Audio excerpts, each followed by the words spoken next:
নমস্কার বন্ধুরা, public view কলকাতাতে আপনাদেরকে আরও একবার স্বাগত জানাই। তো আজকের এই ভিডিওটিতে আইপিএল নিয়ে, যেমন কেকেআর দল, মুম্বাই ইন্ডিয়ান্স দল, তারপরে ট্রেড উইন্ডো আবার কবে খুলতে পারে, এইবার যে ট্রেড উইন্ডোটা খুলবে তার রুলস কীরকম হবে, এবং হার্দিক পান্ডিয়ার সঙ্গে যেই ব্যাপারটা ঘটছে সেই নিয়েও কিছু বক্তব্য দেওয়ার আছে। তাছাড়াও কিছু গুরুত্বপূর্ণ আপডেট দেবো। তাই সব কথা মিলিয়ে ভিডিওটা গুরুত্বপূর্ণ, শেষ পর্যন্ত দেখবেন।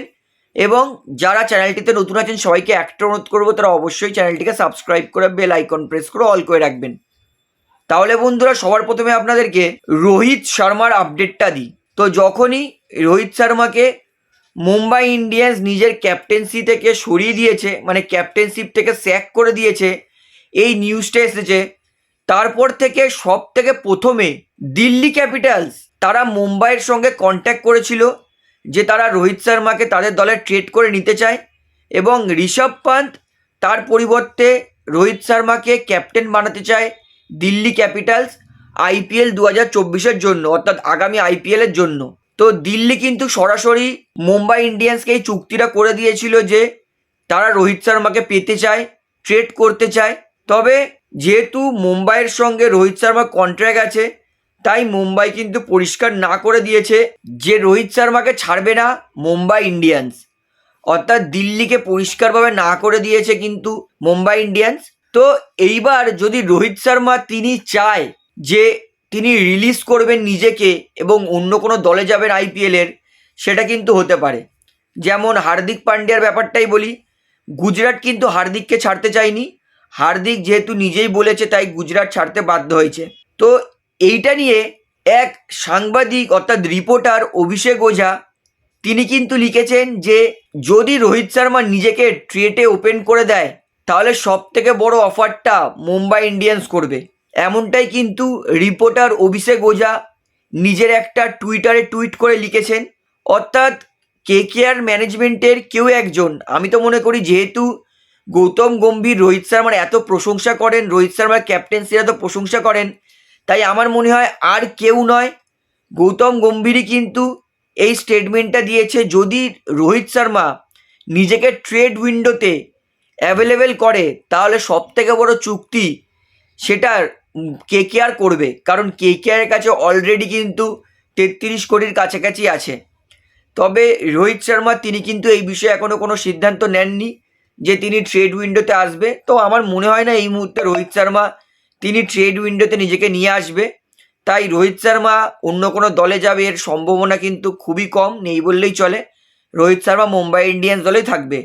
তবে রিপোর্টার অভিষেক ওঝার কিন্তু এই কথাটাই কিন্তু অনেকটা মনে শান্তি এসেছে যে কেকেআর রোহিত শর্মাকে নিতে চায়, এবং যদি রোহিত শর্মা বাই চান্স, বলা যায় না কার কখন মতিগতি হয়, যদি বাই চান্স নিজেকে ট্রেডে অ্যাভেলেবেল করে তাহলে সব থেকে বড় বিট কেকেআর করবে, এইটা কিন্তু পরিষ্কার। তো বন্ধুরা, আস্তে আস্তে কিন্তু মুম্বাই ইন্ডিয়ান্সের অনেক ক্ষতি হচ্ছে। প্রথমত রোহিত শর্মাকে ক্যাপ্টেন্সি থেকে স্যাক করে হার্দিক পান্ডিয়াকে ক্যাপ্টেন বানানোর পরে মুম্বাই ইন্ডিয়ান্সের 3 লক্ষর কাছাকাছি ফলোয়ার্স কমে গেছে।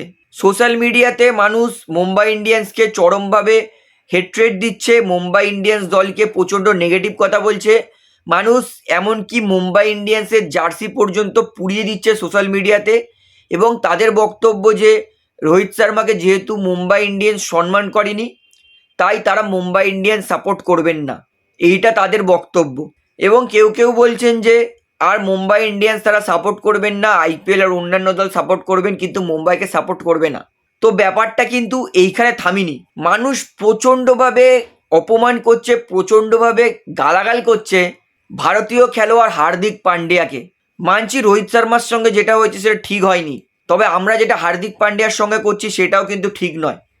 কারণ আফটারঅল হার্দিক পান্ডিয়াও একটা ভারতেরই খেলোয়াড়, ভারতের জন্য কিন্তু অনেক গুরুত্বপূর্ণ ম্যাচ জিতিয়েছে, এবং হার্দিক পান্ডিয়া অবশ্যই ক্যাপ্টেন হয়েছে, এটা হার্দিক পান্ডিয়ার থেকেও বেশি দোষ যে হার্দিক পান্ডিয়াকে ক্যাপ্টেন বানিয়েছে মুম্বাই ম্যানেজমেন্টের। তাই একবার হার্দিক পান্ডিয়ার ব্যাপারটা বুঝুন যে হার্দিক পান্ডিয়া কোনো কারণ ছাড়াই, মানুষ হার্দিক পান্ডিয়ার পরিবার তুলে পর্যন্ত গালাগালি দিচ্ছে, বাজে বাজেভাবে গালাগালি দিচ্ছে হার্দিক পান্ডিয়াকে। একবার হার্দিক পান্ডিয়ার সোশ্যাল মিডিয়ার 4-5 দিন আগে যে ফটোটা আপলোড করেছে তার নিচে খালি কমেন্টগুলো পড়বেন, মানুষ হার্দিক পান্ডিয়াকে প্রচণ্ডভাবে ঘৃণা করছে, হার্দিক পান্ডিয়াকে খুব বাজে বাজে গালাগালি দিচ্ছে, হার্দিক পান্ডিয়ার পরিবার নিয়েও কিন্তু অনেক উল্টোপাল্টা বলছে। তো হার্দিক পান্ডিয়ার সঙ্গে কি এইটা মানুষ ঠিক করছে? আমি তো মনে করি একদমই ঠিক করছে না। কারণ সব দিক থেকে দেখলে কিন্তু হার্দিক পান্ডিয়া ভারতের খেলোয়াড়, এবং আমরাই ভারতের খেলোয়াড়দেরকে ছোট করছি, এইটা কিন্তু সঠিক বিচার নয়।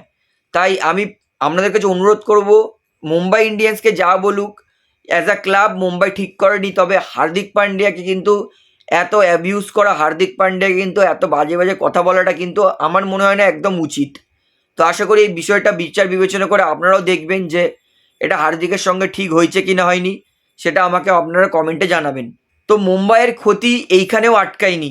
সচিন তেন্ডুলকার, যিনি লাস্ট 3টে সিজন ধরে মুম্বাই ইন্ডিয়ান্সের মেন্টর ছিলেন, তিনিও নিজেকে মুম্বাই ইন্ডিয়ান্সের মেন্টর থেকে সরিয়ে নিয়েছে। অর্থাৎ সচিন তেন্ডুলকার আর মুম্বাই ইন্ডিয়ান্স দলের সঙ্গে তাকে দেখা যাবে না। এতদিন সচিন মুম্বাই দলের মেন্টর ছিল, তিনিও কিন্তু নিজেকে স্টেপ ডাউন করে নিয়েছেন। অর্থাৎ সচিন তেন্ডুলকার আর মুম্বাই ইন্ডিয়ান্সের মেন্টর নেই। মুম্বাই তারা এই মুহূর্তে নতুন মেন্টর খুঁজছে। তো মুম্বাই দলে কিন্তু মেন্টরের অভাব নেই, কিরণ পোলার্ড আছে, অন্যান্য মেন্টর পেয়ে যেতে পারে মুম্বাই ইন্ডিয়ান্স দল। টাকা খরচা করলে কিন্তু ভালো ভালো মেন্টর পেয়ে যাবে মুম্বাই। তবে সচিন কিন্তু এই যে নিজেকে মুম্বাই দলের সঙ্গে স্টেপ ডাউনটা করলো, এই কারণটা কি, এই কারণটা কিন্তু সচিন তেন্ডুলকার নিজেও এখনও জানায়নি।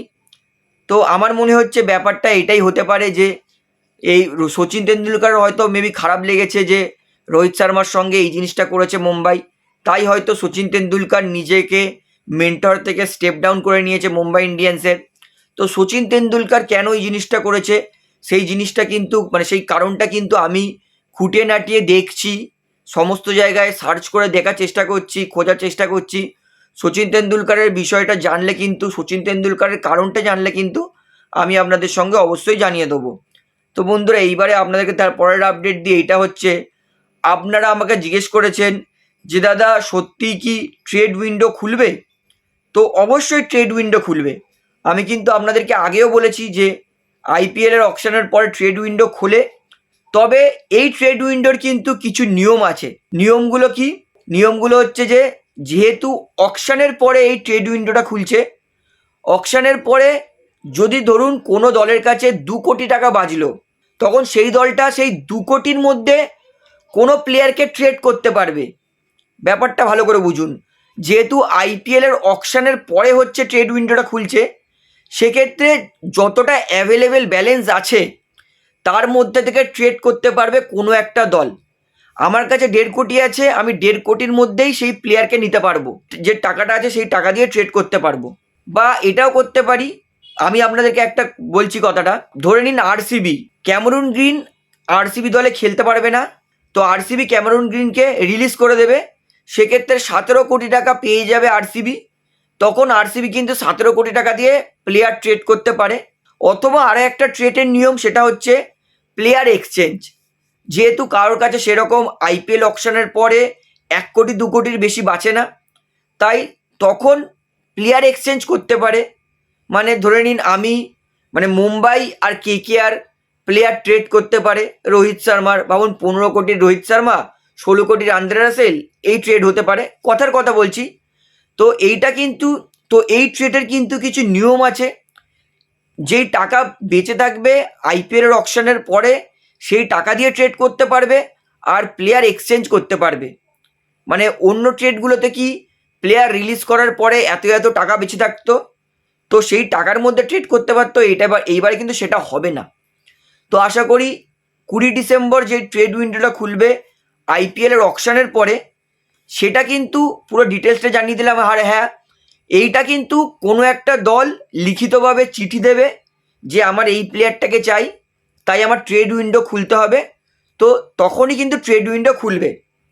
তো আশা করি ট্রেড উইন্ডো 20 ডিসেম্বর খুললে তার রুলস কি সেটা সমস্ত ডিটেলস আপনাদেরকে জানিয়ে দিয়েছি, এবং আপনারাও পুরো ব্যাপারটা বুঝতে পেরেছেন। তো ভিডিওটি আমি এখানেই শেষ করছি। আশা করি ভিডিওটি আপনার ভালো লাগলো। তো ভিডিওটি ভালো লাগলে অবশ্যই লাইক করুন, কমেন্ট করুন, শেয়ার করুন, এবং বন্ধুরা চ্যানেলটি তারা নতুন আছেন সবাইকে অনুরোধ করবো তারা অবশ্যই পাবলিক ভিউ কলকাতা এই চ্যানেলটিকে সাবস্ক্রাইব করে বেল আইকন প্রেস করে অল করে রাখবেন। ধন্যবাদ।